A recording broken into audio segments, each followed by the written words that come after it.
Hey guys, tonight we're going back to a place where winter wasn't always expected, but it definitely showed up with attitude. You're standing in a chilly courtyard in Ottoman-era Istanbul.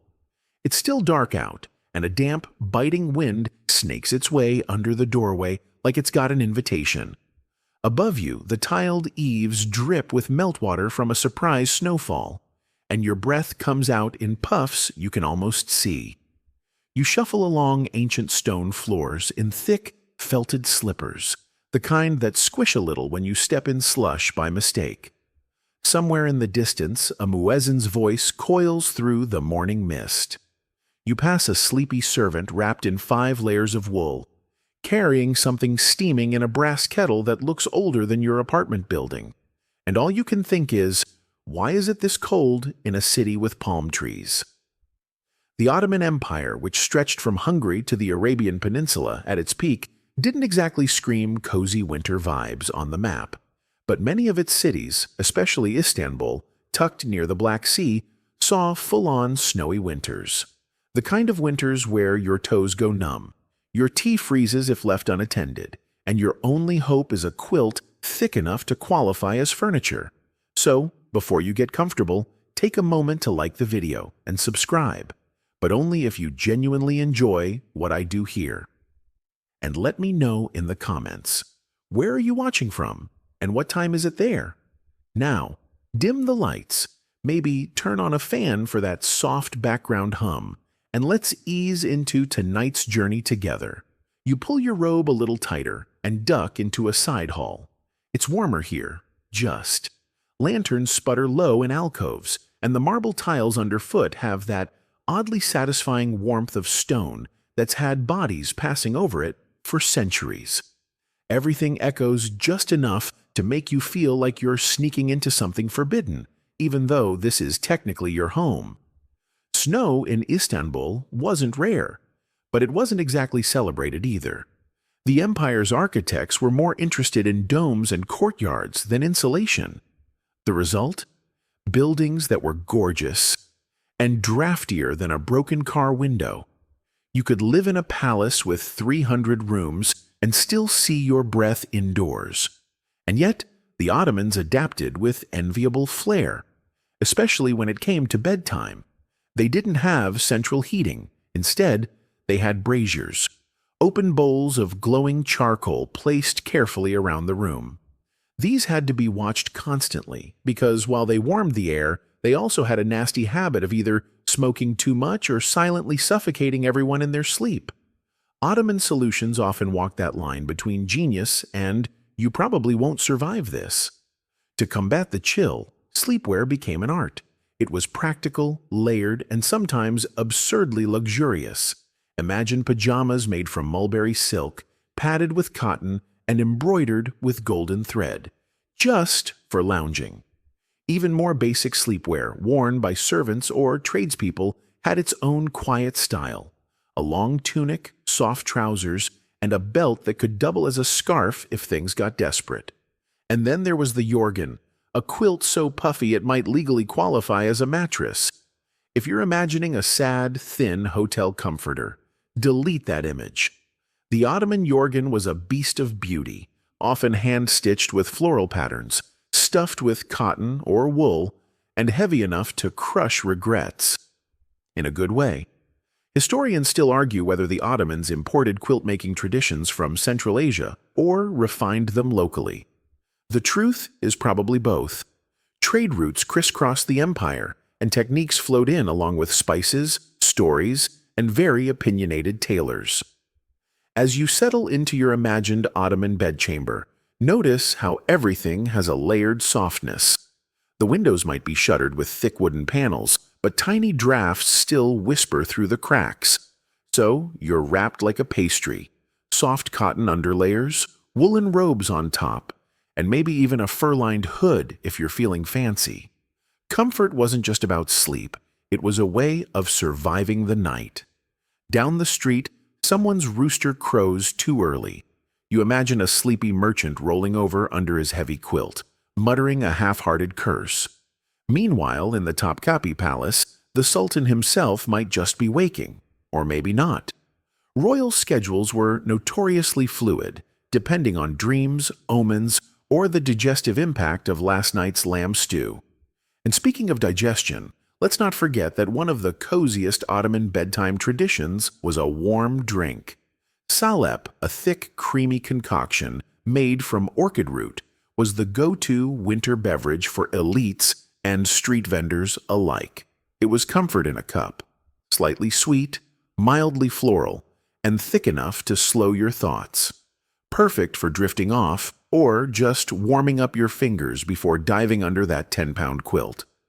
There's something oddly comforting about imagining yourself in that world, a little colder, a lot slower, and wrapped in textures we've mostly forgotten. Homespun wool, hand-stitched linen, and quilts that smelled faintly of cedar chests and cardamom. Life was harder, but bedtime? Bedtime was sacred.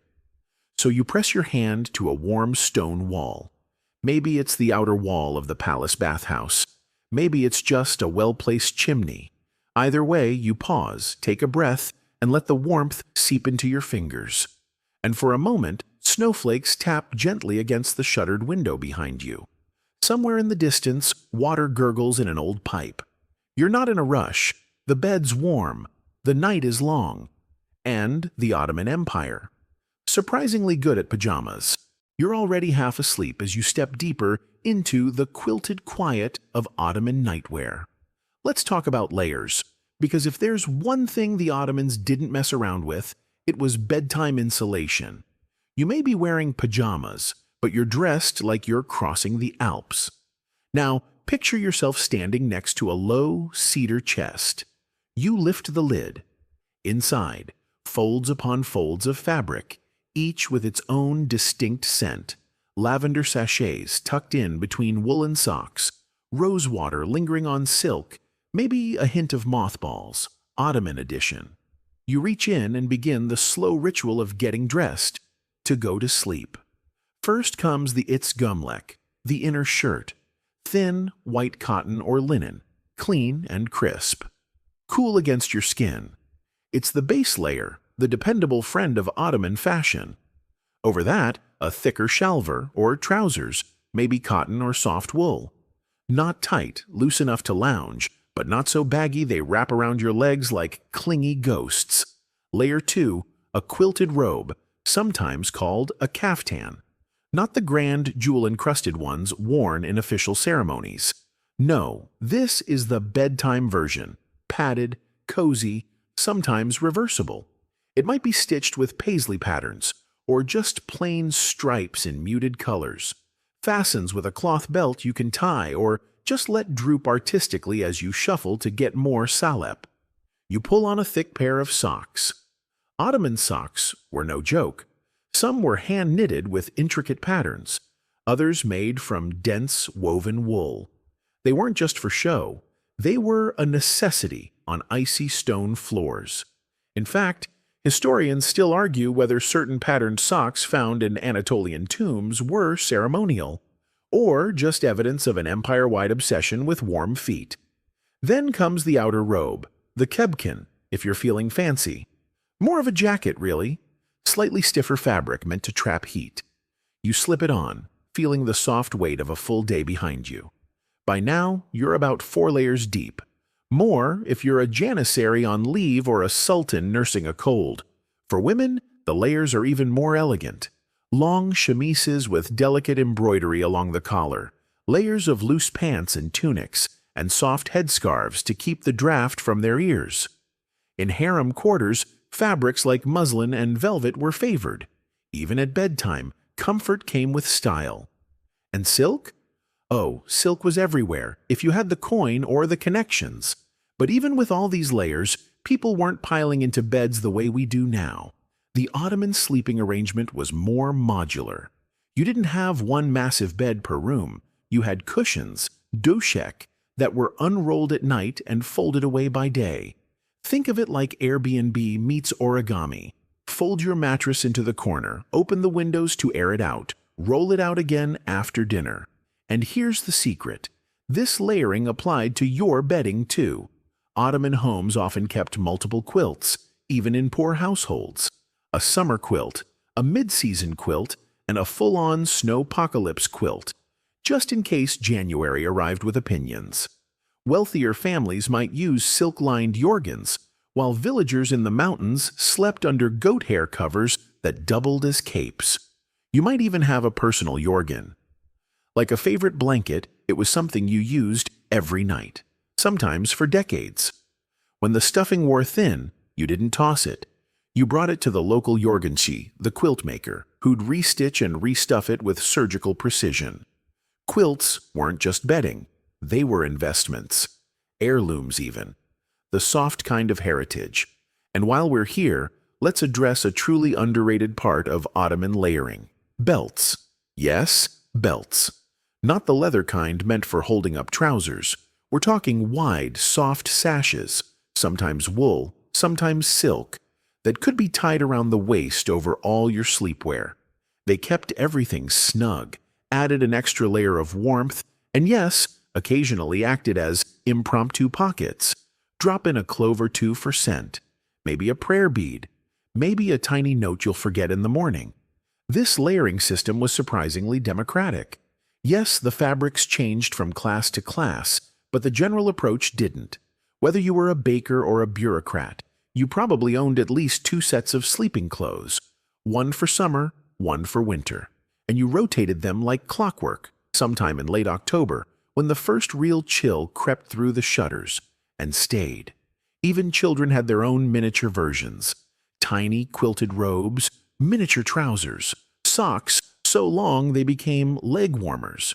They'd often sleep beside their parents on smaller cushions, tucked in with equally tiny yorgans that seemed to swallow them whole. One amusing tidbit: Ottoman bedtime etiquette involved some serious robe swapping. If a guest arrived unexpectedly and needed to stay overnight, hosts often lent a robe or quilt, sometimes both. It was a gesture of hospitality and hygiene, yes, but also a way to say, "You're safe here, warm too. Try not to snore." And you, in your 4th or 5th layer now, shuffle to your sleeping mat. You fluff your pillow, possibly stuffed with cotton or wool, or, if you're unfortunate, straw. You adjust the yorgan, tugging it up to your chin. Your fingers brush the fine stitching, and you catch a hint of cedar and cloves again. Outside, the wind rattles a wooden shutter. You hear the slow drip, drip, drip of melting snow off a tiled eave. Somewhere in the dark, a donkey brays once, mournfully, as if he too just wants another blanket. And in that cozy, onion-layered state, you sigh. Not because you're cold, but because you're finally not. You shift slightly under your hefty yorgan, and the rustle of thick fabric makes a sound like distant rain. Now that you're wrapped up like an Ottoman cinnamon roll, let's turn our gaze beyond the bed. Because the room itself, the way it was built, decorated, and heated, played a huge role in how people stayed warm, even while sleeping. Ottoman bedrooms weren't always separate, private sanctuaries like we imagine today. In many homes, the room where you ate dinner, drank your evening tea, and listened to your uncle's questionable stories was also the room where you unrolled your bedding a few hours later. The Ottoman approach to space was refreshingly flexible. Every room wore many hats, or rather, many cushions. What made it work was the architecture. You're lying now on the doshek, your cushion mattress, near a wall fitted with a low wooden platform called a sedir. During the day, that sedir might hold folded quilts, embroidered pillows, maybe even a sleepy cat. At night, it became a headboard, a place to prop yourself up and listen to the wind. The walls are thick, stone or sun-dried brick, sometimes covered in plaster. They trap warmth like a thermos, if you're lucky. If not, you rely on strategically placed carpets. Yes, on the walls. Hanging richly woven kilims or carpets was not just about beauty or bragging rights. It added insulation. You're basically sleeping in a padded jewelry box. Then there's the floor. Cold stone in wealthier homes, wood planks in more modest ones. Either way, a thick carpet was essential. You might have several, overlapping in places, their corners curling up like old book pages. They don't just warm your feet, they muffle the sound of midnight bathroom trips and the ever-dramatic creak of aging joints. But let's talk heat. Central heating didn't exist, but the Ottomans were not above a little engineering magic. Wealthy homes, and especially palaces, often had underfloor heating systems, known as hypocausts. Imported from Roman and Byzantine models, these systems channeled warm air beneath the floor from a nearby fire or furnace. You couldn't exactly crank it up like a thermostat, but it was better than huddling around a single candle and whispering threats at the wind. More commonly, you'd find a mangal in the room, a brazier filled with burning coals. It gave off a gentle, ember-like warmth and also a healthy sense of danger. Fall asleep too close? Well, you'd wake up either toasty or toasted. That said, placing a small clay pot of water beside the brazier was a common trick to add moisture to the air. Ottoman humidifiers, if you will. There's a kind of dim orange glow in your room now, flickering from an oil lamp nestled in a niche above you. Its reflection dances across a copper basin on the far side of the room. That basin, by the way, was used earlier in the evening for your ceremonial bedtime wash. Hands, face, maybe feet if you're particularly devoted to hygiene. Warm water carried in a brass ewer, steam curling like incense. And that robe you're sleeping in. You hung it by the brazier earlier so it would be warm when you slipped it on. A small detail, but one that made winter feel slightly less like a punishment. As you lie there, the air feels close and dense in the best way. Ottoman interiors weren't designed for cross breezes in January. Windows were small, sometimes covered in waxed paper or oiled cloth to keep out drafts while still letting in light. Shutters were thick and often doubled. You'd hear them groan slightly when the wind picked up, like old men complaining about taxes. In some homes, there might be a built-in niche near the sleeping area for storage, a yukluk. Here's where the extra bedding lived, rolled and folded with military precision. Some households even had seasonal bedding swaps, like Fashion Week for quilts. You could pull out your thickest yorgan by November and not see the summer one again until tulips bloomed. And let's not ignore the scent of the space. You might expect the smell of sweat, wood smoke, and regret, but Ottoman homes often took fragrance seriously. Lavender sachets, rosewater spritzed on the bedding, cloves hidden in corners. Even the coals in your brazier might have been mixed with a pinch of dried orange peel or frankincense. You take a slow breath in, and yes, you catch something warm and spicy, like cinnamon bark left near the fire too long. It's not perfume, it's just ambiance. Now, you might be wondering, what about privacy? Well, if you were a merchant in a small city house, you probably slept in a shared room with your family. Quilts separated space more than walls. But in wealthier homes or in palaces, individual sleeping rooms, odolar, were more common, especially for women. These rooms were modest but elegant. Wooden beams, low shelves, maybe a mirror framed in tortoise shell. Always soft lighting. Always somewhere to hang your robe, your belt, your night thoughts. And even in those private rooms, people didn't sleep alone very often. It was common to share a sleeping space with children, siblings, or even guests. You learned to snore politely, or at least pretend you didn't notice. Here's a curious thing. Historians still debate whether Ottoman sleepers followed the so-called segmented sleep pattern. That's when people naturally woke for a few hours in the middle of the night, then drifted off again. Some diaries suggest this was common. Others imply sleep was a full night, unbroken affair. Either way, the night wasn't just a blank stretch, it had a rhythm. Maybe you'd wake, sip warm milk, say a prayer, tuck your toes back under the quilt. And as you lie there now, imagining the creak of old wood and the hush of snow outside your shuttered window, you realize something.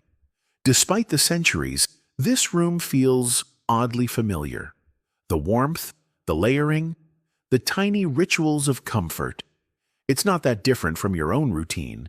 Except, of course, your pajamas probably don't weigh 10 pounds and come with gold thread. You shift slightly again on your cushion, and one of your many layers gives a cozy sigh. But the room is still, the lamps glow, flickering like it's drowsy too. Tonight we turn our sleepy attention to what happens just before bed in the Ottoman Empire. Those winding down rituals, the hot drinks, the whispered prayers, and, yes, the surprisingly elaborate pajama party etiquette of the time. Let's start in the late evening, just after the final call to prayer. The streets have gone quiet, save for the occasional thud of a mule's hoof or the soft clatter of a merchant locking his stall. You're inside now, slippers off, robe tied loosely, making your way toward the warmest corner of the house, the sofa or main living space. This is where the wind down begins. Someone has already brought out the e-brick, a copper pitcher of warm water, and poured it gently over your hands into a matching basin.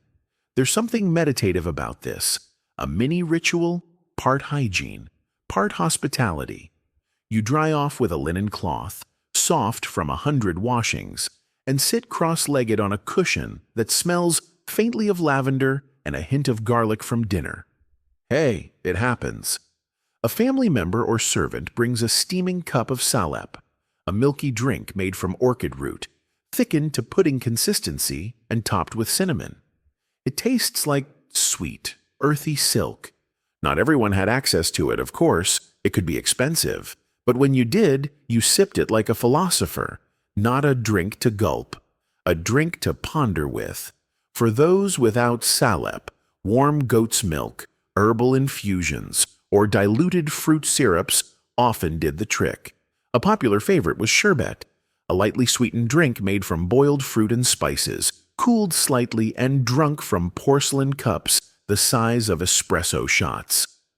Now, you're in your pajamas, or, rather, your night layers. Your belt is loose. The room smells like rosewater thanks to the lullabies, a narrow-necked bottle designed to mist rose essence into the air. You roll your shoulders back, and someone nearby, a sister, a cousin, a grandmother, starts telling a story. Ottoman evenings, especially in the winter months, were prime storytelling time. No Netflix, no glowing screens, just the human voice, weaving tales of distant lands, foolish imams, clever foxes, or ancient lovers turned into stars. Some stories had moral lessons. Some were just absurd. And then the donkey turned into a vizier, and no one noticed except his wife. You chuckle softly. This story's a familiar one. But the fire crackles, the brazier glows, and your body begins to quiet. Here's a curious detail.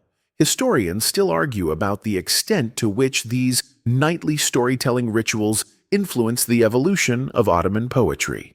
Some believe bedtime tales helped shape the lyrical, dreamlike tone found in classical verse. Others think it was the coffee houses and court salons that did the heavy lifting. Either way, your sleepy brain doesn't mind. It just likes the rhythm of it. But not all evenings ended with fairy tales. In more pious households, you'd join in the nightly recitation of prayers. Sometimes these were brief, just a whispered blessing for peace, warmth, and good dreams. Other times, a longer dua, or supplication, would be offered, asking protection from nightmares or the evil eye. And bedtime wasn't just about winding down the body, it was about preparing the soul. You might perform a brief ablution, washing your hands, face, and feet before slipping into bed. Not everyone did it every night, but on cold evenings, warm water felt like a luxury anyway. You wrap your robe tighter as someone yawns nearby. A child is tucked under a tiny quilt, his cheeks flushed from the heat of the brazier. In homes with more structure, children went to sleep earlier, leaving the adults to unwind. But in many households, bedtime was communal, a slow fading of conversation, one voice drifting into another, until everyone was part of the same gentle hush. If you were a guest in someone's home, bedtime came with a side order of protocol. You'd be offered a yorgan, a pillow, maybe even an extra pair of socks. Your host might apologize for the draft or the firmness of the cushion, even if it was clearly more comfortable than what you had at home. Hospitality meant over-apologizing, just in case. And let's not forget the more peculiar customs. In some regions, it was common to place an iron knife or a pair of scissors under the pillow, not for defense but to ward off bad dreams or mischievous spirits. There's no official rule book, but old folk traditions die hard, especially when sleep is involved. Meanwhile, someone near the fire murmurs about the snow on the mountain pass, and someone else corrects them. It's not snowing, it's just frost. The argument fizzles out almost immediately. No one has the energy for a real debate, not even the cat, now curled up like a perfect cinnamon bun on the warmest pillow. And you, yes, you, are finally reclined now, your head sinking into a well-used pillow filled with lamb's wool. Your ears still catch the faint sound of spoons being tidied away, of soft slippers brushing against woven rugs, of distant night guards calling to each other on the city walls. It's not silence exactly. It's a soft collage of comfort. There's no rush to sleep. In the Ottoman world, sleep was something you eased into, not chased. You'd let it catch up to you. Like a slow ferry crossing the Bosphorus in fog, you shift ever so slightly beneath your yorgan, feeling the heavy cotton weight settle around you like a reassuring hug from the 17th century. Let's linger in this moment, but now let's explore what people in the Ottoman Empire actually wore to bed. Because no, it wasn't all turbans and slippers. Pajamas, yes, actual nightclothes, existed, and they were surprisingly sophisticated. First, imagine you're a mid-level merchant in Bursa, not royalty, not poor. You've had a modest dinner, maybe a bit of lentil stew with flatbread and a bite of quince paste for dessert. You washed your hands, made your prayer, and now you're untying your work sash. Underneath, you're already wearing your first layer of sleepwear. Ottoman pajamas, called geçelik, literally night clothes, weren't wildly different from daytime wear, just softer, looser, and less about impressing the neighbors. For men, this usually meant a long tunic-like shirt made from cotton or fine linen, reaching to the knees, or even ankles. Over that, perhaps wide cotton trousers with a drawstring waist, not unlike modern pajama pants. Occasionally, a thin robe or entari was added if the night was cold. But here's the delightful part. These garments were often made of beautiful textiles. Just because you were going to bed didn't mean you didn't want to look, well, at least a little elegant. Soft block-printed cottons from India, striped silks from Bursa, or homespun flannels in soothing shades of cream and pomegranate red. Not flashy, but definitely not boring. Now you might be asking, did they really sleep in style every night? Well, historians still argue about how widespread such detailed nightwear was. Some believe these cozy ensembles were reserved for the upper class. Others argue that regional tailors and home weavers made comfortable pajamas accessible even to the rural poor, especially by reusing worn-out day clothes, repurposed into sleepwear. Women's sleepwear followed similar lines: long tunics, wide pants, and often a lightweight wrap or robe over the top. In winter, extra woolen socks were a must, especially in stone-built homes where the floor stayed cold for hours. And yes, if you were particularly worried about modesty, you might sleep in a light scarf or head wrap, even indoors. Fashion never truly slept. For Ottoman elites, sleepwear could be almost performative. Picture a sultan's concubine in the Topkapi Palace, padding softly across marble floors in embroidered slippers, wearing an entari lined with silk and edged in delicate lace. Her geçelik might be lavender-scented, with subtle gold thread along the collar. Pajamas, yes, but with royal flair. You didn't just go to sleep, you descended into a curated dream. Meanwhile, back in the average household, children wore simplified versions of their parents' gear. Tunics, maybe an oversized shirt inherited from an older sibling. Babies might be swaddled tightly in woolen wraps, looking like adorable, overheating dumplings. But warmth was the name of the game. The Ottoman winter didn't care how cute you were. It bit at your toes just the same. One quirky detail that shows up in some travelogues. People sometimes slept with a fabric sash or rope loosely wrapped around their middle. Not for fashion, but to keep the humors in balance during sleep. You know, the classic theory that your insides might just wander a bit overnight. Medicine back then was a delightful mix of, maybe, and that sounds made up. Another delightful footnote. House slippers weren't just for shuffling around. Many Ottomans placed theirs neatly by the bed, sole up, to keep spiders from climbing in. This wasn't just folklore. It was a practical habit in homes where windows might not fully seal, and unexpected eight-legged roommates were part of life. Now imagine you're a guest in someone else's house. What you wore to bed mattered. You might be given a fresh pair of pajamas neatly folded beside your bedding. You'd change behind a curtain or screen, and it was considered polite to re-emerge in your nightrobe for one last cup of warm milk or tea before bedding down. Picture a sleepover, Ottoman style, but with fewer ghost stories and more respect for elders. And speaking of robes, sabalik or morning robes were often worn over pajamas at night, especially when padding through the house for a late-night trip to the hila, toilet, or to check on a fussing baby. These robes could be as simple as woolen wraps or as lush as quilted silk with embroidered trim. They weren't just functional, they were part of the nighttime identity. Let's take a quick, dreamy detour into the palace again, because if anyone understood luxurious pajamas, it was the sultans. In the royal harem, women's nightwear could include gauzy muslin layers, perfumed hems, and brocade slippers lined with fox fur. For sultans themselves, think quilted caftans, lined with sable or ermine, worn over the finest cotton tunics money could buy. Pajamas, yes, but also status symbols. You couldn't control your dreams, but you could control how majestic you looked while chasing them. And yet, the contrast is fascinating. A dervish monk in Anatolia might sleep on a thin mat, wrapped in a single woolen blanket, his nightshirt as humble as the floor beneath him. No gold thread, no fragrance, no embroidered cuffs, just warmth, simplicity, and perhaps a whispered prayer into the darkness. So there you are, somewhere in between. Not royalty, not ascetic. Just you in your Ottoman nightclothes, slipping into warmth, surrounded by the gentle creaks and sighs of a house winding down for the night.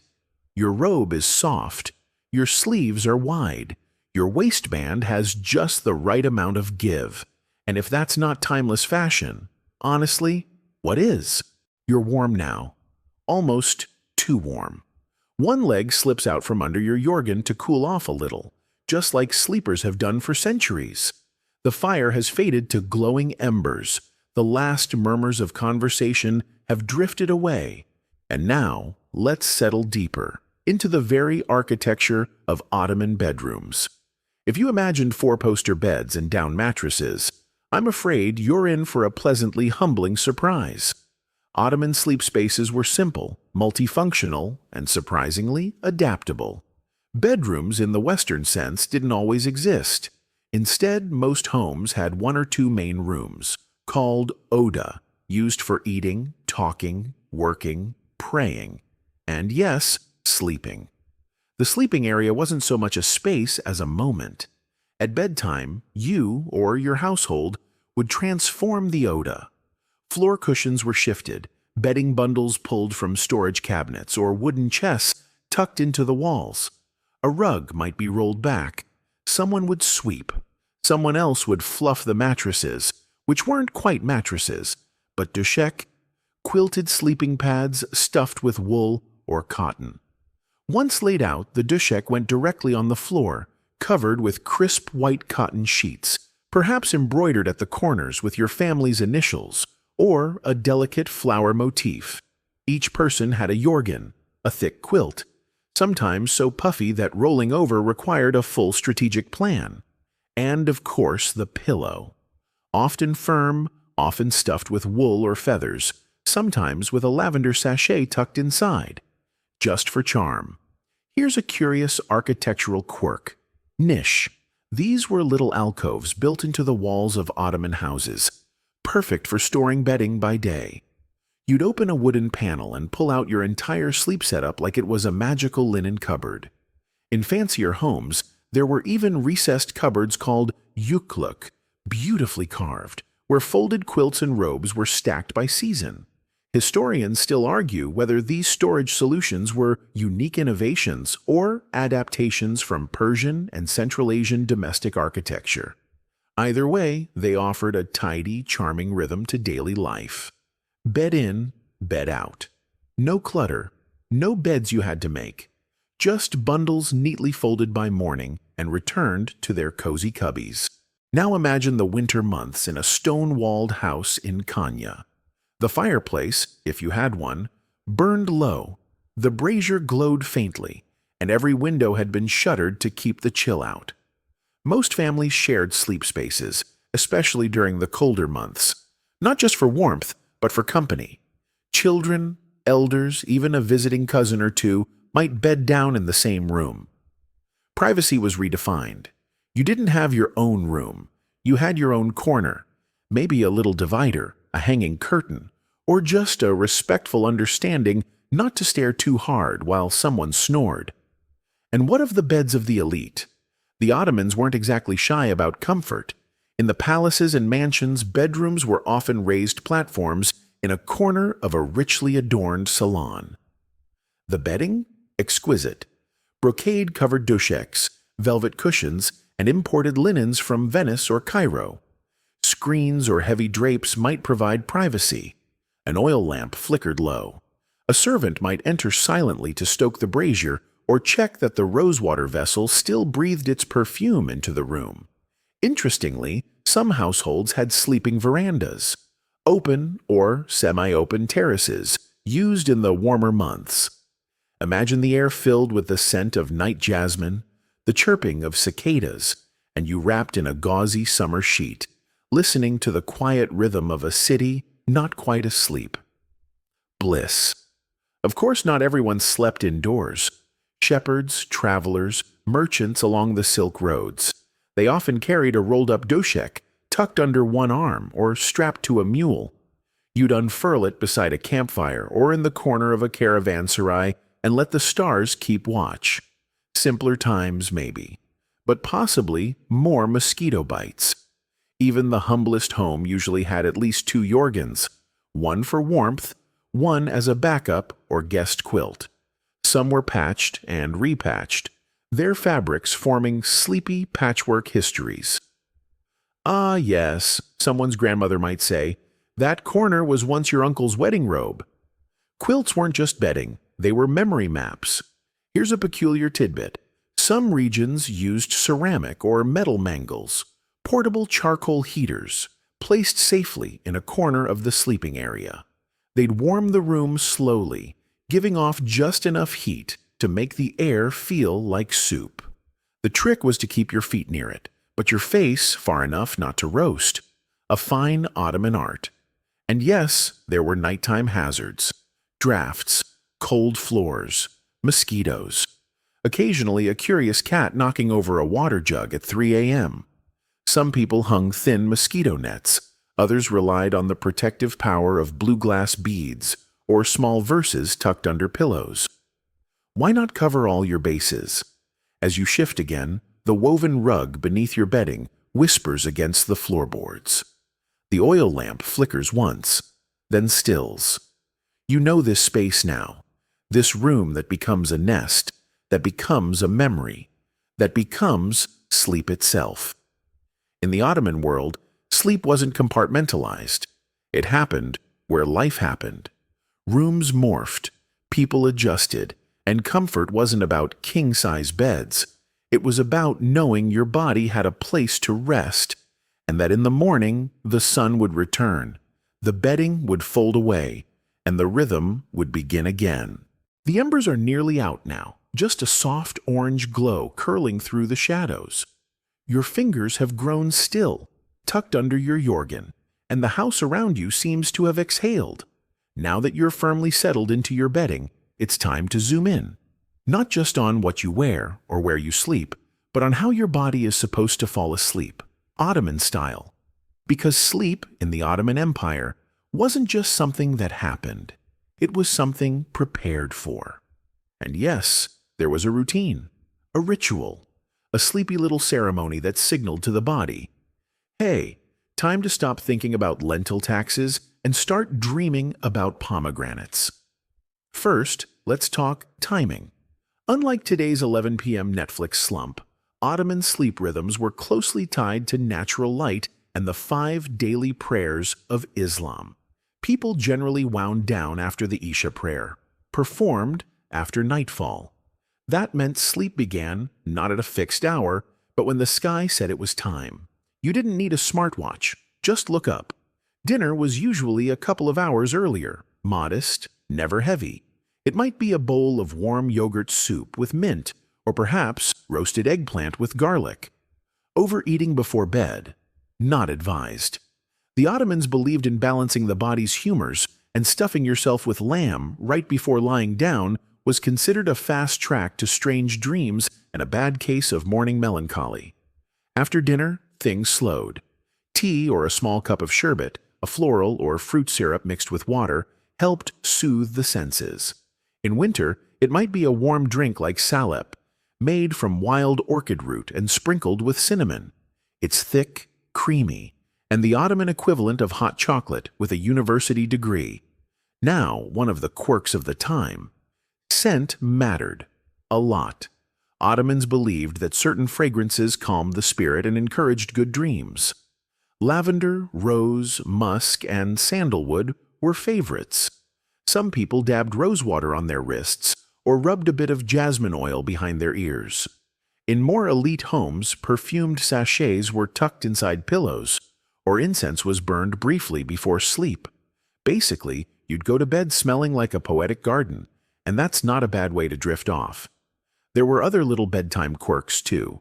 A light stretch, a quiet verse of the Quran, maybe a short conversation with whoever was sharing your sleeping space. Usually family, but in some cases a servant or companion. And yes, even the sultans had their rituals. Some accounts suggest they were lulled to sleep by quiet music, perhaps a ney flute or a plucked oud, echoing softly through the marble halls.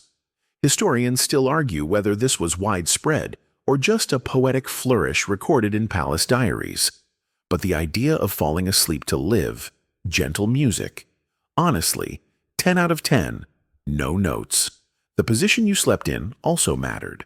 According to traditional Islamic advice, sleeping on your right side was encouraged. It was considered healthier and more respectful. Ottoman etiquette texts even gave suggestions: right side first, legs slightly bent, hands resting on your chest or at your sides. Sleeping on your stomach, discouraged. Too undignified. Left side, acceptable, but less ideal. And then there was the question of nighttime sounds. City life in Istanbul or Bursa didn't go completely silent. You might hear the clip-clop of a horse cart echoing through narrow streets, the distant call of a night guard marking the hour, or the soft splash of water from a courtyard fountain. In rural villages, it was crickets, dogs barking, the wind nudging wooden shutters. These weren't disturbances, they were sleep's lullabies. Now let's talk about one very specific item: the Ottoman sleep turban. Yes, it was a thing. For those particularly committed to bedtime elegance, or maybe just with a cold, drafty house, a soft, smaller turban or cap was worn during sleep. It kept the head warm, but more importantly, it kept hair in place. After all, you never know when a surprise guest or dream visit from a long-dead ancestor might occur. Best to look tidy. One particularly quirky detail: some people believed that sleeping with your feet uncovered led to a restless soul. So even if the night was warm, the feet stayed tucked in. A practice I'm sure many blanket hoggers can relate to. Dreams, of course, were a whole other matter. In the Ottoman world, dreams were not random. They were messages, symbols, omens. Entire books were written on dream interpretation. Did you dream of flying, success, of snakes, hidden enemies, of water? Possibly marriage, possibly taxes. It depended on whether the water was clear. In some households, dreams were shared in the morning, over tea. Elders might nod wisely and give interpretations, using folk knowledge passed down for generations.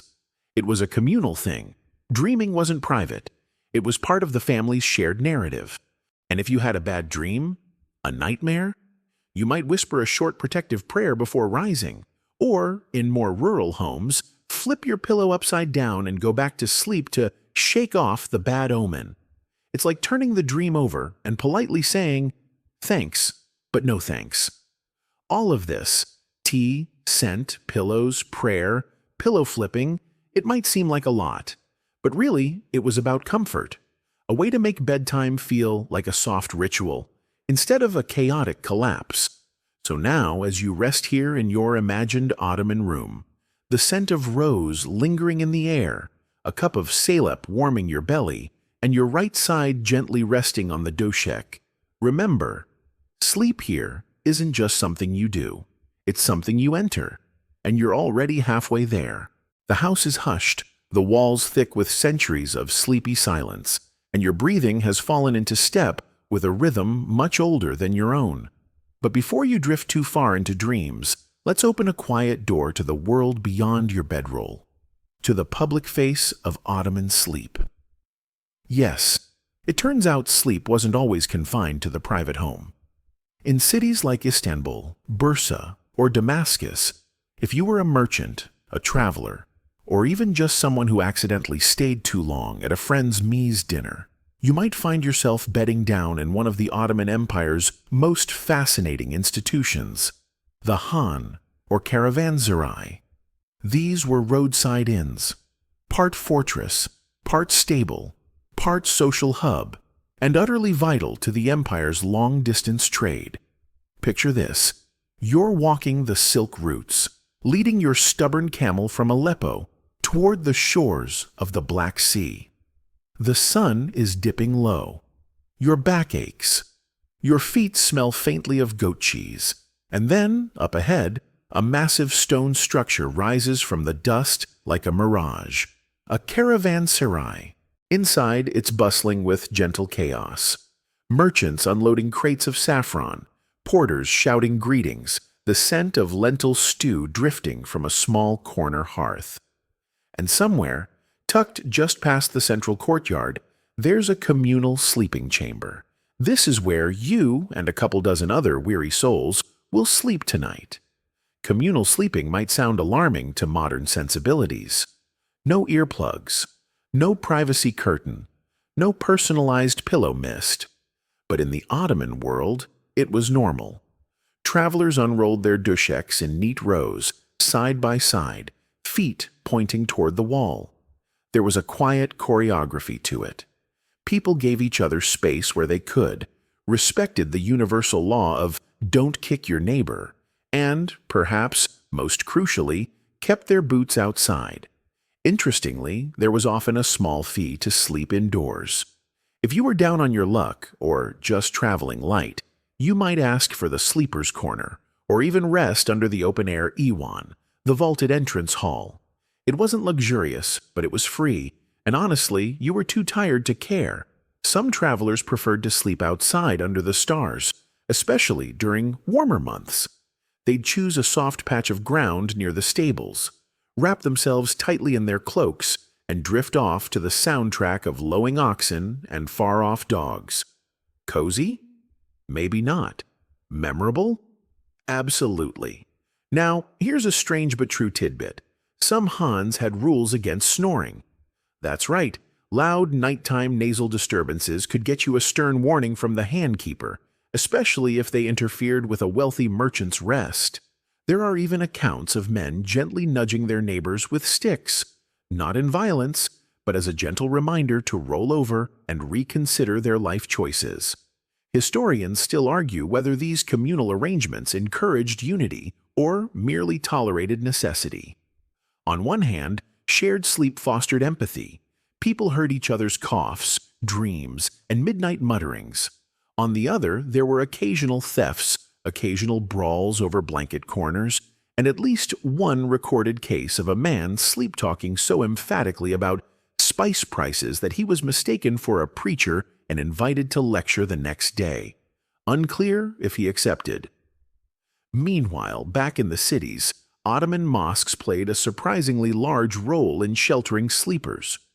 Many large mosques were built with complex charitable foundations called vakuf, which funded soup kitchens, bathhouses, schools, and yes, sleeping quarters for travelers and the poor. If you were weary, broke, or just far from home, you could request permission to sleep in a mosque's outer courtyard or within its attached lodgings, known as tabhan. These were simple rooms, kept clean, often warmed by braziers or thick woolen rugs. The only requirement: respect the space, no loud voices, no business deals before sunrise, and absolutely no garlic-heavy dinners right before bedtime. That last one is inferred, but probably fair. There's something touching about this arrangement. In a time before hotels or hostels, sleep was considered a basic human need, and the empire's infrastructure reflected that. Inns, mosques, and even soup kitchens, some of which operated 24 hours, served not just the body, but the soul, offering rest without judgment. And then there were the dervishes. These wandering mystics, followers of various Sufi orders, lived lives of prayer, simplicity, and poetry, and sometimes very creative sleep arrangements. Many dervish lodges had communal sleeping areas, not unlike monasteries. But on the road, a dervish might simply find a tree, a rock, or a patch of earth and call it a night. Their robe was their blanket, the sky their ceiling. Their dreams, presumably, were wildly metaphysical. One well-worn tale tells of a dervish who slept beneath a fig tree every night for years, claiming the whisper of the leaves gave him divine insight. Others preferred sleeping near water, believing the trickle of a stream helped clarify the mind and cleanse dream visions. Whether or not you believe that, it's a nice thought. Drifting off by moonlight beside a babbling brook, wrapped in nothing but wool and wisdom. But not all public sleep was peaceful. During times of war, rebellion, or plague, sleep became precious and dangerous. Travelers slept with one eye open. Caravanserais locked their doors at dusk. In urban centers, guards patrolled the streets at night, calling out the hours and watching for fires. Their calls, "Ya Allah, the third hour has passed," echoed through the alleys like a sleepy lullaby mixed with a weather report. Back in your warm room, it's hard to imagine sleeping on a stone floor next to a stranger, one eye on your saddlebag. But for centuries, this was the reality for traders, pilgrims, and wanderers. And they managed. They dreamed. They snored. They made do. Tonight, your neighbors are quiet. The room, whether imagined or not, holds you like a soft pause. You're part of that ancient rhythm now, of footsteps, firelight, and falling asleep far from home, yet wrapped in something that feels oddly familiar. You're still wrapped snugly in imagined cotton and quiet, but now let's peel back the layers on a very particular subset of Ottoman society, the ones who really knew how to lounge. Palace residents. That's right, it's time to tiptoe through the corridors of Topkapi Palace, past velvet curtains and marble fountains, and into the sleeping habits of those who lived closest to the Sultan, the harem, and the royal household. Now, before your brain runs away with scandalous imagery, pause. The word harem, from the Arabic haram, meaning forbidden or sacred, refers to the private quarters reserved for the women of the palace. This included the Sultan's mother, wives, concubines, daughters, and a whole team of attendants, tutors, and female guards. It was more like a private university meets boarding house with an elaborate dress code than the swirling fantasies often imagined in Western art. And when it came to sleep, it was organized. It was ceremonial, and it was surprisingly spacious. Rooms were assigned based on rank, and the more favor you had with the sultan or his mother, the more comfortable your quarters. That might mean a raised platform bed draped with gauze curtains, delicately embroidered linens, and even a tiled stove in the corner to keep the cold at bay during those brutal Istanbul winters. Each chamber had its own rhythm. Some women fell asleep to lullabies or quiet recitations of poetry, others to the whispers of their roommates or the faint gurgle of a courtyard fountain. Oil lamps were dimmed low or sometimes turned off entirely, depending on the occupant's preference. The palace guards, meanwhile, rotated shifts silently just beyond the screen doors. One fringy but delightful detail from palace records. Certain favored concubines were allowed custom sleepwear imported from Persia or Venice. We're talking silk caftans dyed in deep indigo or wine red, trimmed with ermine or lace. You weren't just resting, you were moonlighting as a fashion icon. And if your dreams didn't include being noticed in such robes, well, what was even the point? But it wasn't all silks and poetry. Life in the palace was high stakes. Competition among women for influence was intense, and sleep could be both a reprieve and a vulnerability. There are accounts, likely dramatized but persistent nonetheless, of women sleeping with small daggers under their pillows. Not to use, necessarily, but to signal readiness. Power naps, but make it court intrigue. Historians still argue whether such weapons were symbolic or practical. Some believe they were merely decorative, gifts, tokens of favor. Others think they served a very real purpose in a world where palace politics could turn personal overnight. Either way, the message was clear.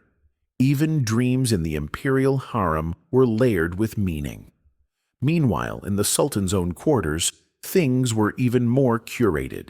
His bed, more of a cushioned dais than a Western-style frame, was covered in layers of the finest textiles, often changed with the seasons. In summer, light cotton and gauze. In winter, thick brocades and pelts. And above him, a carved canopy, often painted with celestial motifs. Stars, moons, mythic beasts. Imagine falling asleep every night under a hand-painted night sky. Not bad for a guy with 18 administrative meetings the next morning. Music again makes an appearance here. Some sultans preferred to fall asleep to the soft playing of a stringed instrument, while others reportedly requested readings, either scripture or stories. One account tells of Sultan Ahmed I asking his page to read passages from an epic Persian romance just before bed. Not to learn, not to impress, just to drift off to poetry. Honestly, relatable. Let's not forget the palace eunuchs, often overlooked, but essential to the sleep ecosystem. These men, many of whom had been taken from various parts of Africa or Eastern Europe in childhood, served as guards and attendants within the harem. Some were assigned night duty, responsible for patrolling the quiet corridors, checking oil lamps, or gently waking favored concubines for pre-dawn prayers. It was a strange kind of half-sleep they lived in, always alert, always nearby, but never fully at rest. Their own quarters were more austere, simple bedding, few decorations, but they often formed tight-knit communities, complete with shared jokes, whispered stories, and the occasional midnight snack pilfered from the kitchen hall. Which brings us to food. Because yes, even in the palace, midnight cravings happened. Small trays of dried fruit, nuts, and soft cheese were sometimes left out for late-night nibbles. One particular favorite among the elite? Honeyed quince slices, slow-cooked until golden. Perfect for a 2 a.m. break between dreams of diplomacy and garden parties. But not all palace dwellers slept well. Ottoman doctors, yes, we're circling back to them, were sometimes summoned to treat cases of insomnia among high-ranking women. Their prescriptions included warm milk with saffron, whispered surahs from the Quran, and in at least one bizarre instance, a sleep-inducing foot massage with paste made from crushed poppy seeds and rose petals. Scientific? Debatable. Soothing? Almost certainly. And here's the most delightfully peculiar note. Some palace women believed that turning one's pillow clockwise 3 times before lying down brought sweeter dreams. Whether that's superstition or just upper-class boredom masquerading as ritual, we'll never know. But go ahead and try it tonight. Just don't wake your cat. So now, nestled beside invisible royalty in imaginary chambers, you understand something subtle but powerful. That sleep in the Ottoman palace was not just an escape, it was a stage. And you, dear listener, have just taken your place among the silks. You're still floating through velvet halls and moonlit courtyards. But now, the texture shifts.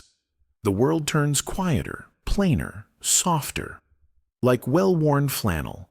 Because while sultans slept on brocade and concubines dreamed in perfumed chambers, the everyday Ottomans, the butchers, bakers, boatmen, and bathhouse attendants, had sleep lives that were just as intricate, if a bit more creaky. Let's wander into a modest home in 17th century Edirne. Not palatial, not threadbare. Just solid timber walls, low ceilings, and the gentle scent of wood smoke and onions cooked 3 ways. You duck through the door. Your host, a cheerful woman with flour on her cheek, ushers you in. It's nearly bedtime. Unlike the single-purpose bedrooms of today, most Ottoman homes relied on the multi-purpose modulus, a living space by day, a sleeping area by night. The same room that hosted tea with neighbors and afternoon embroidery lessons now becomes a family slumber zone. Bedding is stored in a cupboard or behind a carved screen during the day. At night, out come the mattresses, quilts, and pillows in a flurry of well-practiced motion. Each person has their assigned spot. Children near the hearth, elders against the wall, parents somewhere in the middle. The youngest is tucked in like a grape leaf, snug and silent. Someone's snoring already, possibly Grandpa. It's fine. He's earned it. Now here's a curious wrinkle. Ottoman families often slept fully clothed, or, at least in daywear, modified for nighttime comfort. Pajamas, as we imagine them today, weren't yet standardized. Instead, many wore lightweight tunics or long shirts, sometimes with a sash or belt loosened just enough for comfort, but tight enough to keep things modest in the event of, say, a surprise midnight guest. You never knew when a neighbor might pop by with leftover dessert or urgent gossip. One delightful fringe habit. Some families had a designated story mat, a specific quilt or rug laid out purely for evening storytelling. Before everyone truly dozed off, a parent or older sibling would recite old epics, Didi Corket tales, humorous folk parables, or even verses by Rumi. These weren't just diversions, they were lullabies for the ears and anchors for memory. Historians still argue whether such oral traditions functioned more as entertainment or subtle social training. After all, when a 6-year-old hears a fable about a cunning fox outwitting a greedy merchant, they're not just giggling. They're learning about fairness, hospitality, and the dangers of trusting a squirrel with accounting duties. But not every sleeper had a room. In denser neighborhoods of Istanbul or Izmir, working-class families often made do with single-room dwellings. Privacy was relative, and bedtime routines followed a sort of unspoken choreography. Adults waited until children were settled. Blankets were turned just so. One candle flickered on the sill, just enough to deter mice or nosy cats. Speaking of mice, one fringe remedy for restless sleep involved sprinkling crushed mint leaves near the bedding. Not only did it discourage rodents, it allegedly soothed dreams. If nothing else, it made your pillow smell like an herb garden, which isn't the worst idea. Winter brought new challenges. Thick woolen blankets called batanies were essential, often layered until you resembled a very sleepy baklava. Some households even used small foot warmers made of ceramic, filled with glowing coals. These were slipped under the covers just before bed, and removed once the toes were toasty. Forget smart mattresses. This was thermal engineering, Ottoman style. And yet, even in these modest quarters, luxury made small appearances. Embroidered pillowcases were common, stitched by daughters or gifted at weddings. Quilts might feature subtle floral motifs or calligraphic inscriptions. Blessings for peaceful sleep, stitched in with quiet devotion. One charming example discovered in a Konya home bore the words, "Sleep softly, for dawn always comes." Now that's the kind of throw pillow wisdom we can get behind. Communal sleeping also meant communal dreaming. It wasn't unusual for dreams to be shared aloud the next morning, dissected over breakfast or during water-fetching trips. In Ottoman culture, dreams weren't just idle nonsense. They were believed to carry meanings, messages, sometimes even warnings. Dream interpreters existed in almost every town, from esteemed religious scholars to local aunties with a flair for symbolism. Dreamt of water flowing uphill? Change is coming. Dreamt of losing your shoes? Travel's ahead. Or perhaps a cold. Dreamt of an enormous talking goose in a fez? That one's on you. Even children participated. Parents encouraged them to recount their dreams, both to develop language skills and to assess whether their diets might be too heavy on pickled things before bedtime. As the fire dies down and the household's breathing deepens, you notice something else. The silence isn't empty. It's full of rhythm, wind creaking through shutters, the occasional horse clop from a street over, maybe a baby crying faintly 2 doors down. It's the kind of background noise that cradles, not disrupts. A sleepy symphony of domestic life. One more fringe delight before we slip into dreams. Some Ottoman families kept small bowls of lavender water by the bedding. Not for drinking, just for dipping fingers and touching to the temples before sleep. It was part ritual, part refreshment, and entirely lovely. You can almost smell it now, sharp, sweet, and timeless. So while palace residents slumbered beneath painted stars and concubines adjusted their embroidered caftans, the everyday Ottoman curled into a patchwork quilt, listening to old stories, dreaming of talking geese, and waking to another day that smelled faintly of mint, firewood, and quiet hope. You're still wrapped up in all that warmth and lavender, but now let's peek into a corner of Ottoman sleep culture that was, how should we say, engineered for maximum coziness: the hammam. Yes, the famed Turkish bathhouse wasn't just about scrubbing elbows and sipping sherbet. It played a surprisingly dreamy role in preparing bodies and minds for deep, regenerating sleep. Tonight, you get the deluxe treatment. No towel required, just drift along with the steam. Let's walk in.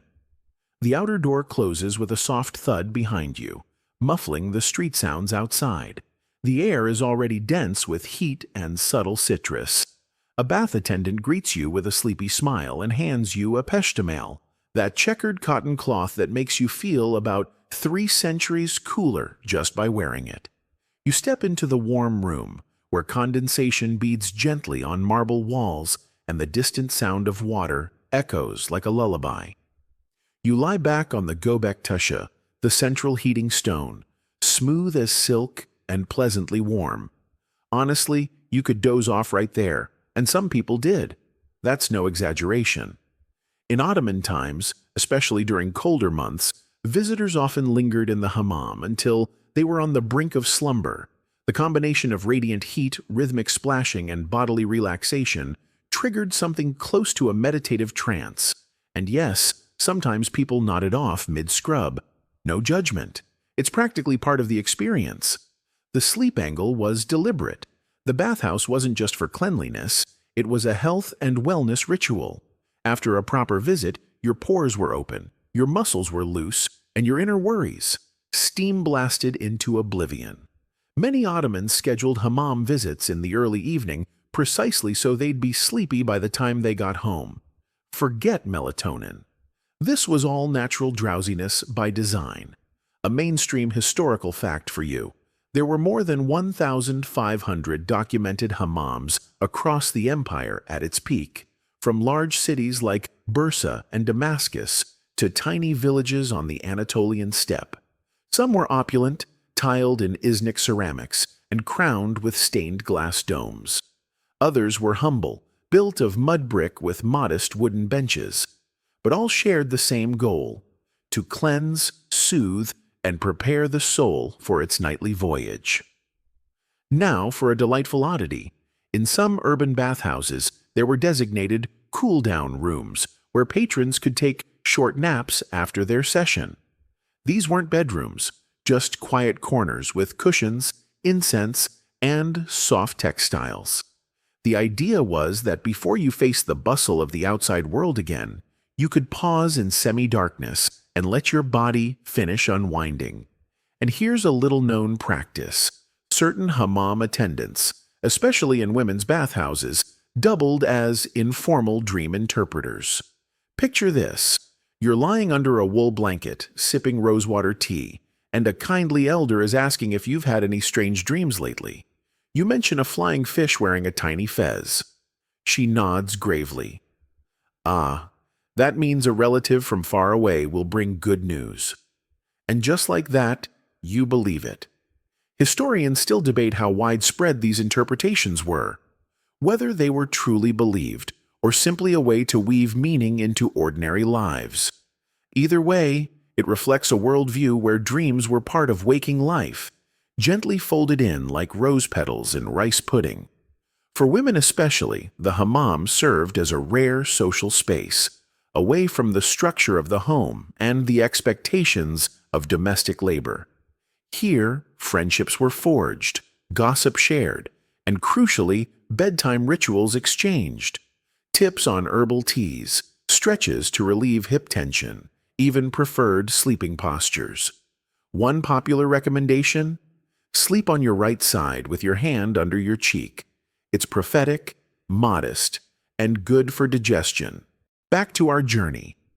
Once you've dried off, perhaps with a linen cloth embroidered with your family's crest or a few lucky tulips, you head home with flushed cheeks and noodle limbs. The cold air kisses your skin and makes the inside of your caftan feel even cozier.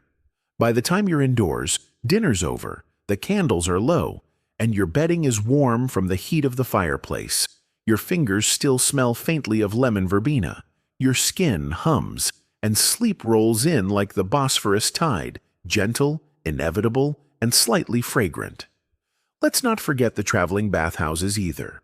In smaller towns or during military campaigns, mobile hammams were set up using tents, heated stones, and buckets of water. Even on the go, Ottomans sought that steamy comfort to help transition from tension to tranquility. Soldiers, it turns out, also needed their spa days.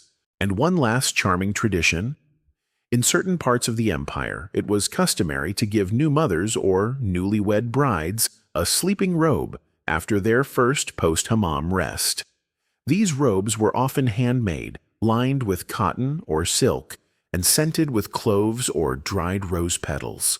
Their purpose? To mark a moment of renewal, and to make sure you looked fabulous while doing absolutely nothing. So tonight, as you float toward your own dreams, remember, whether in a palace or a public bathhouse, Ottomans understood that rest wasn't just something that happened. It was something you prepared for, welcomed, and celebrated. A warm stone, a cup of tea, and a good story, these were the real sleep hacks of centuries past. By now, you've probably realized, in the Ottoman world, sleep wasn't a simple switch you flipped. It was more like a soft descent down a carpeted staircase, each step lined with little customs, warm cloth, and the occasional rosewater spritz.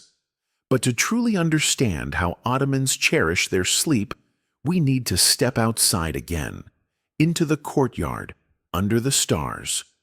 Because for all the hammams and mattresses, there was another cherished Ottoman bedtime ritual, especially during the warmer months: sleeping outside. Yes, outdoor sleeping was not just a rustic necessity. It was a summertime art form. In Anatolian villages, seaside towns, and even the shaded courtyards of Istanbul homes, families often rolled out their bedding beneath grape arbors or on rooftops. The appeal? Cool breezes, starlit ceilings, and air as fresh as the call to prayer at dawn. Your host tonight, a kindly beekeeper named Nuri, leads you through his courtyard after dinner. He gestures to a low wooden platform shaded by fig trees. The mattress is thin but soft, the quilt striped with faded reds and greens. There's a light breeze rustling the leaves above, and a faint smell of cardamom from the tea you just drank. He pats the spot beside him and smiles. "Best sleep in the empire," he says. And honestly, you believe him. Now, this isn't roughing it. Sleeping outdoors was prepared with the same attention as any indoor rest. Mosquito nets made of fine cotton were strung overhead. Decorative bolsters were brought out, and copper pitchers of water left nearby.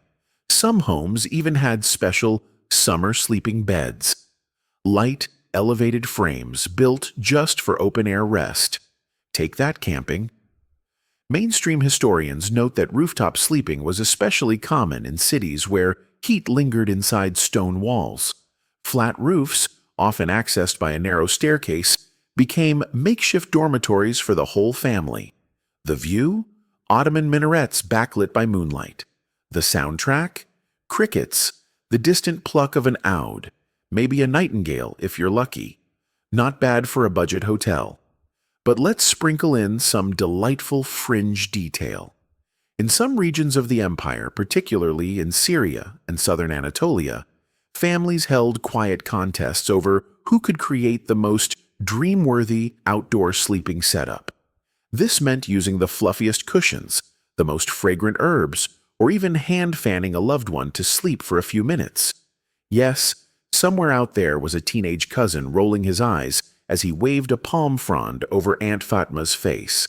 It's tradition. Also, sleeping outdoors wasn't just for humans. Pets, particularly cats, were often given tiny straw mats nearby, and some were trained to sleep beside their owners without making mischief. If you've ever snoozed next to a purring Ottoman tabby under a full moon, you've truly lived. Historians still argue whether these open-air habits were purely about comfort or had ritual significance. Some suggest it was a way of reconnecting with the natural world, sky above, earth below, spirit somewhere in between. Others see it more practically. When your house is hotter than a blacksmith's beard, any patch of breeze will do. Regardless of theory, what's undeniable is the care taken. Bedding was aired every morning in the sun, sometimes sprinkled with lavender or dusted with rosewater. A good night's sleep began long before sunset. It started with clean linen, cooled rooms, and just the right softness beneath your knees. And remember how we mentioned tea earlier? Herbal infusions were a common part of pre-sleep rituals. Chamomile, linden flower, lemon balm. Each sip was a lullaby for your nervous system. One particularly charming tradition involved giving children a tiny silver spoon of molasses diluted in warm water before bed. Sweet dreams, literally. In the countryside, shepherds and field workers often slept in pairs or small groups out under the stars. Wrapped in woolen cloaks, they used their shoes as pillows and kept one eye on the herd, one ear on the wind. One folktale tells of a shepherd who could identify constellations by touch, running his fingers across another's palm to trace the stars. "Here's Orion," he'd whisper, "and here's the Pleiades, watching us sleep." Back in town, don't be surprised if you're awakened in the night, not by a thief or a dog, but by the neighborhood Mess Navy reader. These roving storytellers sometimes passed through quarters during Ramadan nights, reciting mystical poetry in hushed tones to lull households back to sleep after their early suhoor meal. Picture it. You roll over at 3 a.m. and hear someone quietly quoting Rumi 2 houses down. The breeze at dawn has secrets to tell you. Don't go back to sleep, he says. But you do, because that's the point. And finally, a delightful scholarly wrinkle. some Ottoman dream diaries have survived, written by literate artisans or minor officials. These notebooks include descriptions of dreams, interpretations, and even the exact foods eaten before bed, perhaps in search of patterns. One man, after 3 separate cheese-heavy meals, dreamt each time of being chased by a camel wearing a judge's robe. We don't know what it means, but we know he took notes. So tonight, as you settle under the grapevine with a quilt over your toes and the stars peeking through fig branches, remember, sleep in the Ottoman world was not a break from life. It was part of it. Tender, communal, and wrapped in the scent of jasmine and charcoal. May your own dreams tonight be just as fragrant.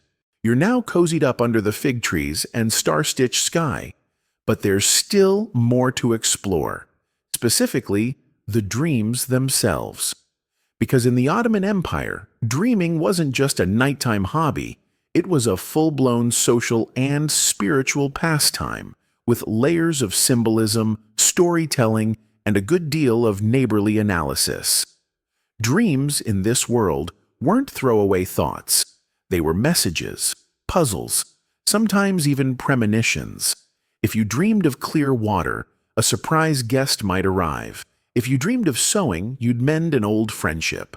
And if you dreamed of losing a tooth, better call grandma. But first, let's take you into a proper Ottoman bedroom just before dawn. You've been asleep for hours under your wool-stuffed quilt, and now a breeze tickles your neck. Somewhere, a rooster attempts a nervous crow.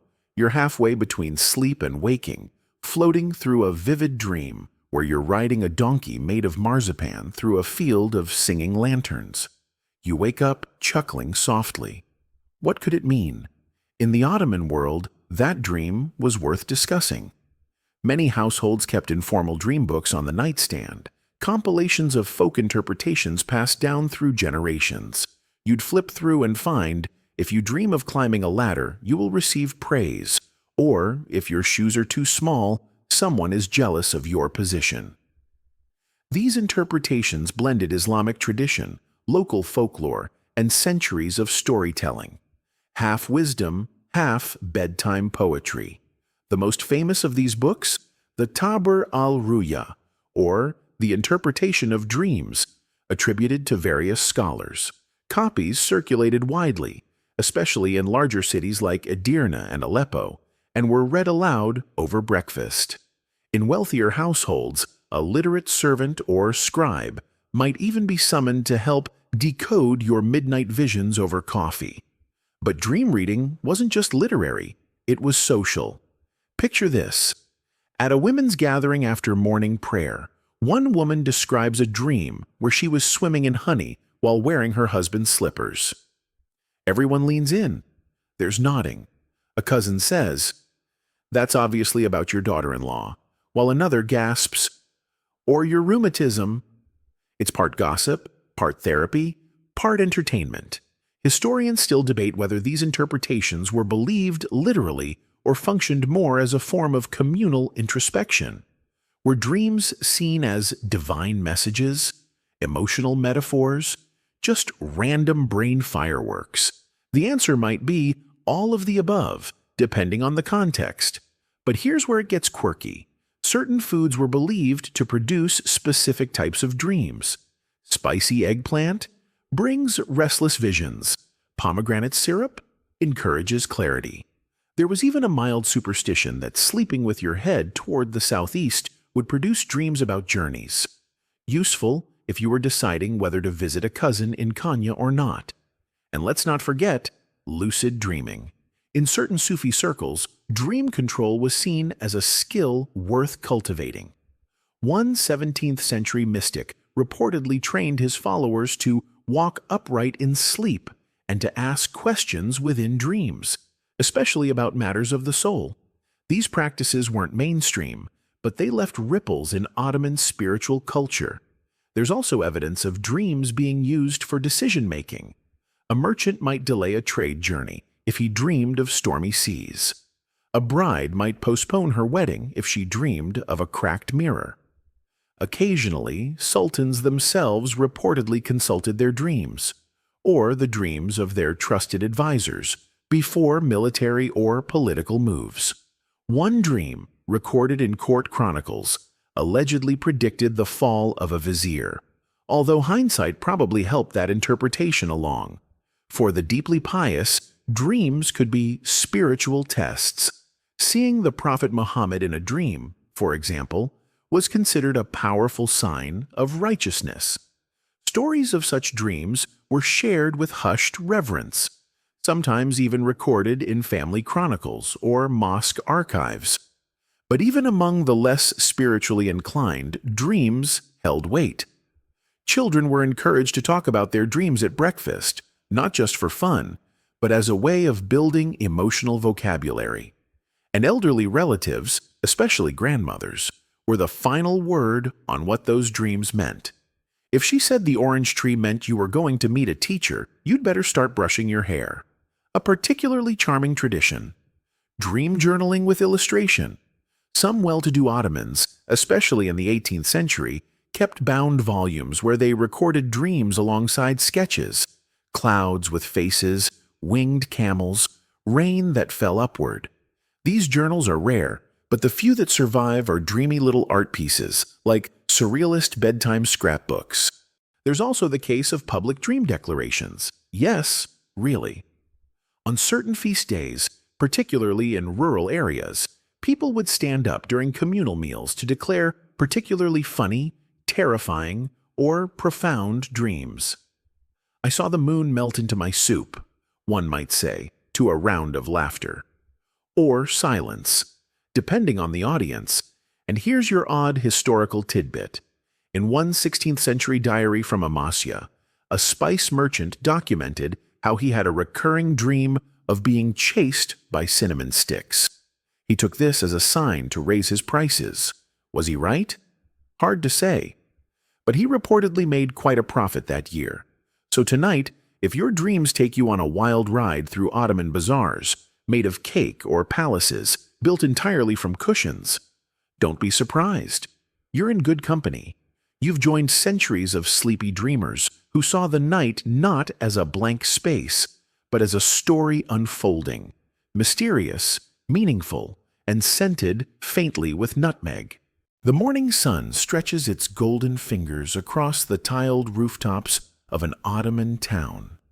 Birds rustle to life in fig trees. You're wrapped in your quilt, blinking slowly, the remnants of your dream still clinging like dew. But before we drift away from this drowsy world entirely, let's slip into one final, delicious tradition: the morning after routine.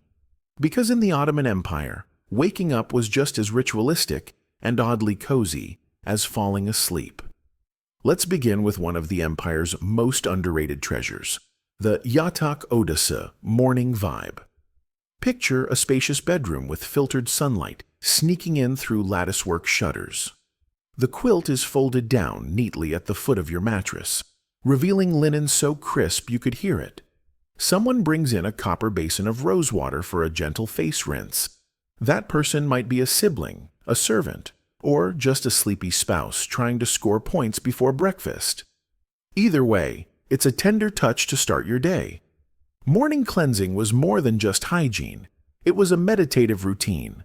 Hands, face, neck, feet. The water never too cold. The towel, embroidered with tiny pomegranates or tulips, lovingly hand-washed the day before. Even the act of waking up felt curated. No alarms blaring, no traffic horns.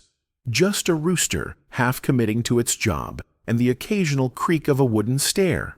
And then, of course, came the slippers.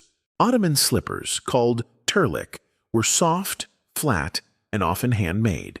They waited patiently beside your bed, sometimes stuffed with lavender or thyme overnight to keep them smelling fresh. Some were fanciful, embroidered with moon phases or stylized animals. Others were pure function. No left or right foot, just symmetrical comfort. You'd slide your feet in, and they'd let out a gentle sigh. That might have been you, actually. Next came the light robe, usually cotton in warmer months, quilted velvet or silk-lined wool in winter. You might be padding down a tiled corridor, robe swishing softly toward the kitchen or terrace. And there, in that cozy stretch of post-sleep limbo, you'd find the true hero of Ottoman morning life: breakfast. And, oh, the breakfasts. Despite what you might imagine, Ottoman breakfasts weren't huge feasts. They were simple, local, and soothing. Think: a hunk of warm bread, olives marinated in lemon and thyme, a soft cheese wrapped in vine leaves, or a dab of mulberry jam. A bit of honeycomb if you were lucky. Everything arranged on a low tray, shared communally as people sat cross-legged on the floor, still rubbing sleep from their eyes. The drink of choice? Not yet coffee. That came later. First, a thin herbal tisane, or even plain warm water infused with a touch of lemon or cinnamon.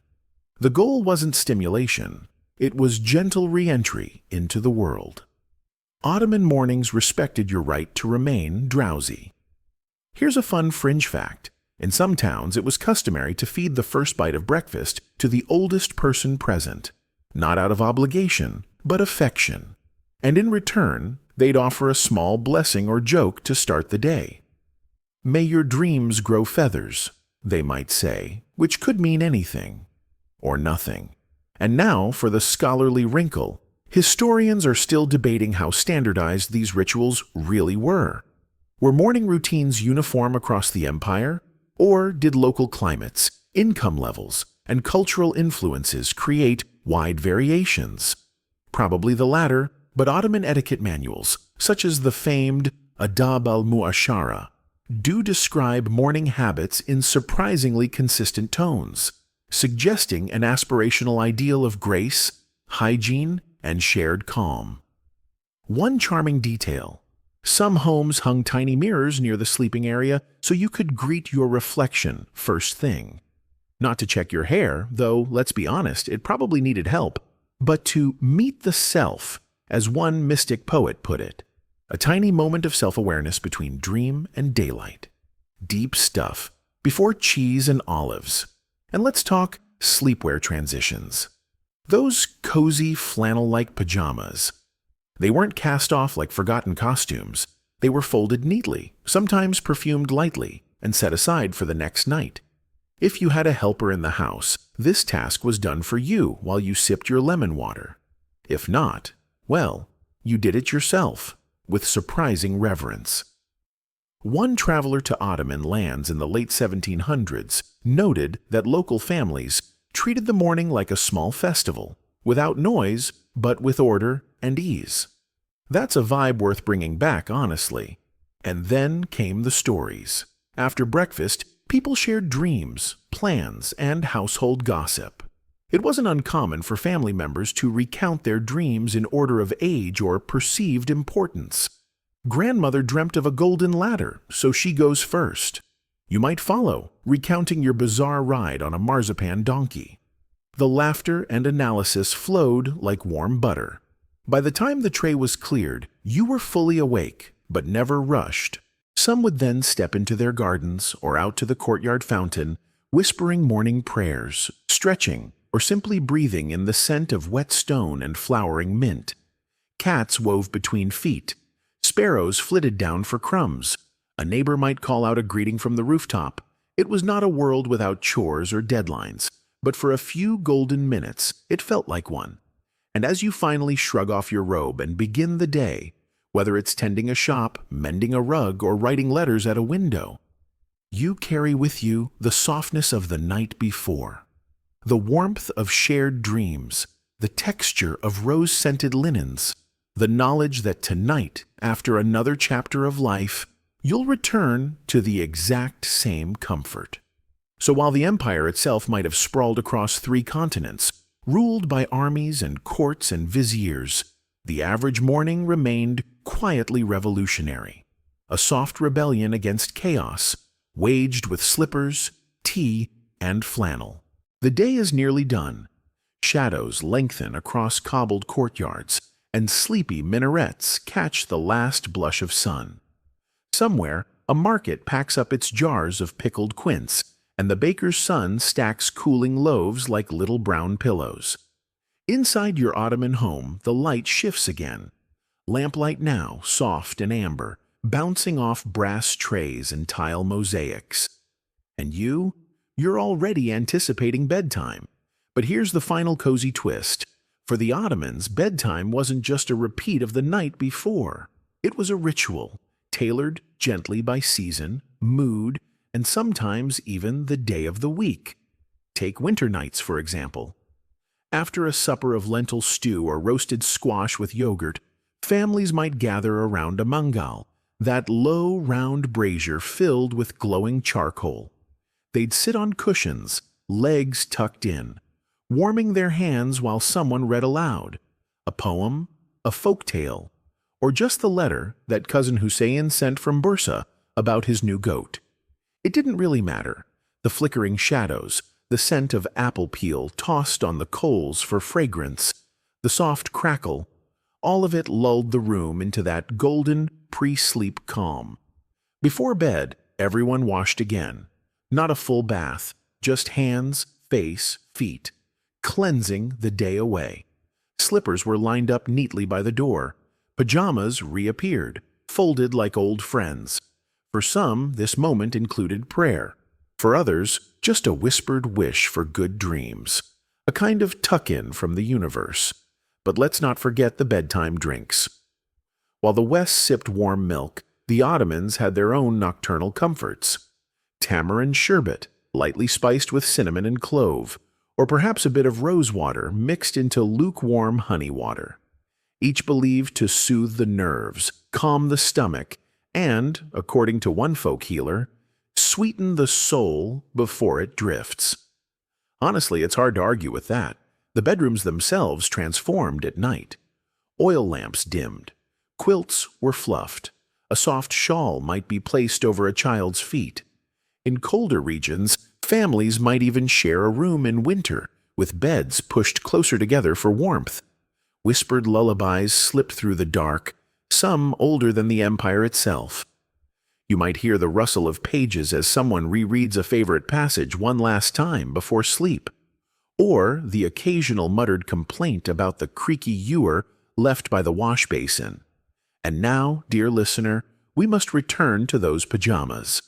We've come full circle, from the art of their stitching to the warmth they held, from cotton fields and looms to bedroom rituals across centuries. Ottoman winter sleepwear wasn't just functional, it was tender. It was the empire at its most human scale. Soft fabric stitched with care, sheltering bodies from Anatolian chill and Syrian breeze, from Balkan frost and the hush of the Black Sea coast. Those garments bore no imperial seal, no flashy jewels, but they were full of memory, passed down, patched, perfumed. Pajamas that bore the scent of soap, rose water, and the firewood smoke that clung to everything in winter. Pajamas that knew lullabies by heart. There's even a peculiar anecdote from the court of Sultan Mahmud II. It's said that one of his favored concubines, known for her storytelling skills, once stitched little aphorisms into the cuffs of his winter sleep tunics. Phrases like, "Do not dream of politics," and "warm toes" mean warm decisions. Whether true or not, it tells you something. Even in the highest echelons of power, there was an appetite for softness at bedtime. And it was everywhere. In the felt-lined slippers, the ironed linens, the carved wooden beds that creaked in comforting ways, in the way people folded their day into night, like tucking in a well-loved letter. Historians still puzzle over some of the finer points. How many layers were typical in a winter ensemble? Were there color norms by region or class? Did certain dye ingredients change depending on the wearer's horoscope? The evidence is often patchy, woven into estate records, dowry lists, or travelogues full of bias. But what emerges, again and again, is the theme of intention. Ottoman sleep wasn't just sleep. It was a choreographed pause, wrapped in wool and story. Now picture yourself again. Back in that room with the low ceiling and creaky floorboards, you've slipped into your flannel pajamas, the ones with the striped cuffs and faint scent of lavender. Your slippers are tucked nearby. The mangal's coals have dimmed. Outside, the wind nudges the shutters, and you, finally, settle under your thickest quilt, one hand curled near your cheek, the other tucked in like a cat's paw. You breathe in, you breathe out. You wait for dreams to gather, and they will. Wind down, approximately 300 words. Now, my friend, let's let the day go. You've walked the halls of Ottoman homes, tiptoed through midnight gardens, curled beneath hand-stitched quilts, and sipped sherbet by the fire. You've traveled across centuries in soft-soled slippers, feeling the hush of tiled corridors and the quiet weight of dreams steeped in cardamom and snow. Let your thoughts now drift like rose petals on water. No more footsteps, no more fabrics to fold or beds to make. The air has grown heavier now, blanketing, still. Every sound has softened, as if wrapped in felt. Even your breath knows the way, deepening, slowing, finding its rhythm with the flicker of an imagined lantern across stone. Let the last images fade. A cat stretching in a sunbeam, a tassel swinging at the edge of a curtain, the echo of a lullaby hummed centuries ago, just faint enough to make you wonder if you heard it at all. There's nothing left to do, nothing left to remember or explain. You've earned this rest, this peace, this warm, well-worn quiet. Let it cradle you, and when you wake, whether in 2 hours or 10, you'll carry just a trace of this softness with you, a thread of comfort, a whisper of history. For now, close your eyes, let it all drift, sleep well.